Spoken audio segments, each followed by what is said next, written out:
KOMU 8 News starts now.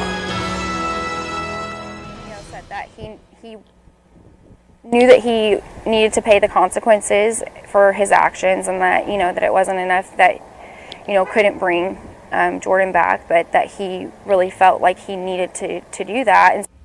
More than a week after Jordan Hoyt died in a head-on crash on West Boulevard, a man turned himself in for the crime. Good afternoon, I'm Savannah Rudiso. And I'm Jim Rick. Thanks for joining us. 20-year-old Lucas Evans is charged with second-degree murder and leaving the scene of an accident. KOMU 8's Mercedes McKay joins us live from the Boone County Courthouse, where Evans heard the charges.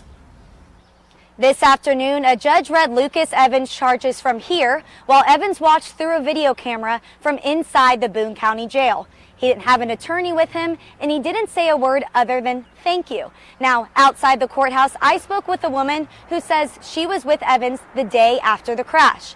Evans hit Jordan Hoyt head-on while he was fleeing from another wreck on Saturday, February 16th. The probable cause statement says Evans later admitted he was driving at an excessive speed. Jenny Rankmeyer says Evans would never intentionally harm anybody. He's a good kid. He is a kid. I mean, I know he's 20, but he's a kid. He's he's about the same age as my oldest son, and we just kind of, took him under our wing to kind of help give him a little bit of guidance and some stability and some support. He's got a heart of gold. Evans' next court hearing is set for March 12th at 1:30 p.m. Live in Columbia, Mercedes McKay, KOMU 8 News. Two defendants connected to the 2017 death of Carl DeBrody pleaded guilty to making false police reports today. Anthony Flores was sentenced to 8 months for 2 misdemeanor counts.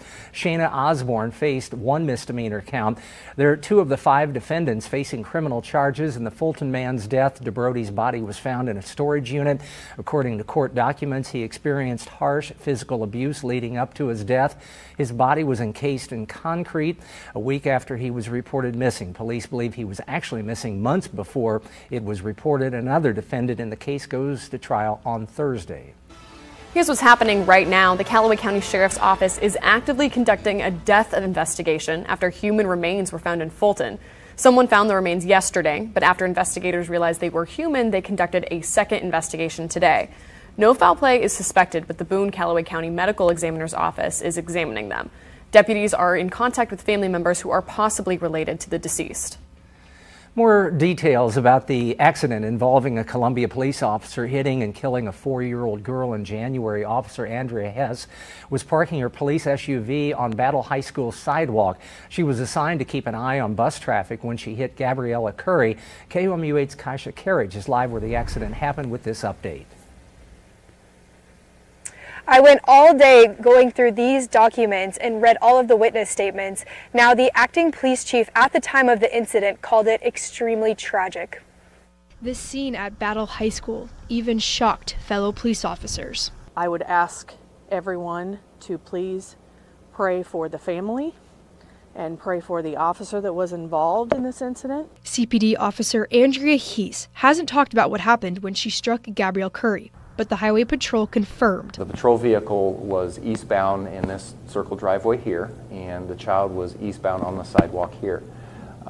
At some point, the patrol vehicle made a left turn into this area, and that is where the collision occurred. 3 witnesses also provided statements to investigators. One saying the officer wasn't speeding.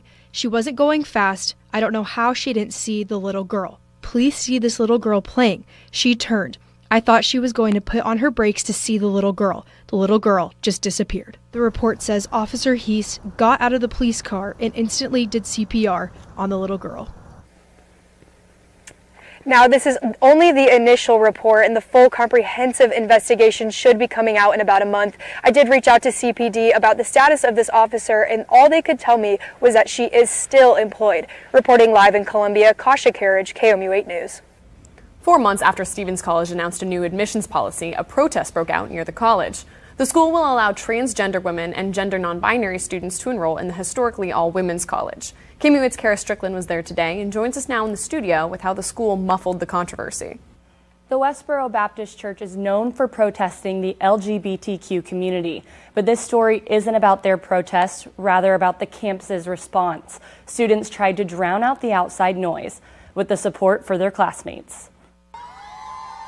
a protest across the street from Stevens College, actually sparked a reaction of love. Since I'm trans, I figured why the heck not. Supporters outnumbered protesters 3-1. We are here to support the students at Stevens because we support the idea that the LGBT community deserves to exist in the same society that everyone else does. Stevens College changed its admissions policy in October to include transgender women and gender non-binary students. They've got their "Hate Has No Home Here" banner up there, and that's pretty much all the president really wanted to do. Students say the college rolled out the policy under the radar. There was mostly just one email from the president of the school, Diane Lynch. And administrators asked students not to respond to the controversial group.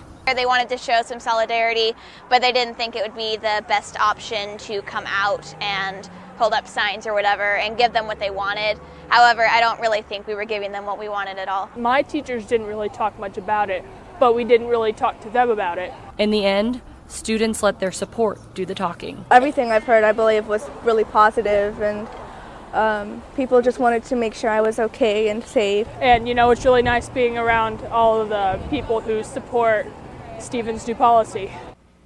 Some students even offered a trans student to walk him to class.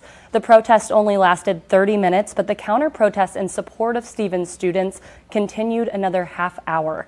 In the studio, Kara Strickland, KOMU 8 News. Missouri House members discussed increasing public awareness on human trafficking today. A proposed bill requires various businesses to take a 20-minute class on human trafficking. This includes airports, motels, hotels, urgent care rooms, and truck stops.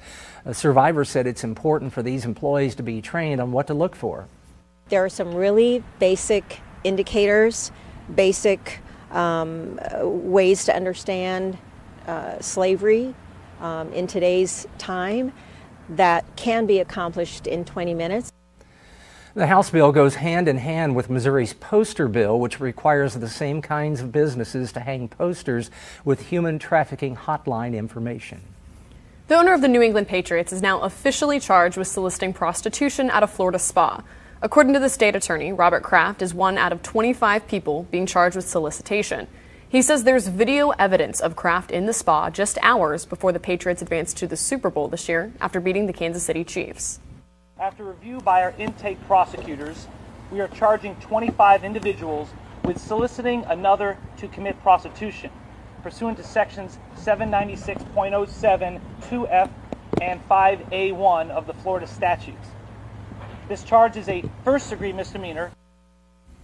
If convicted, Kraft faces up to 1 year in jail, a $5,000 civil penalty, and a mandatory 100 hours of community service.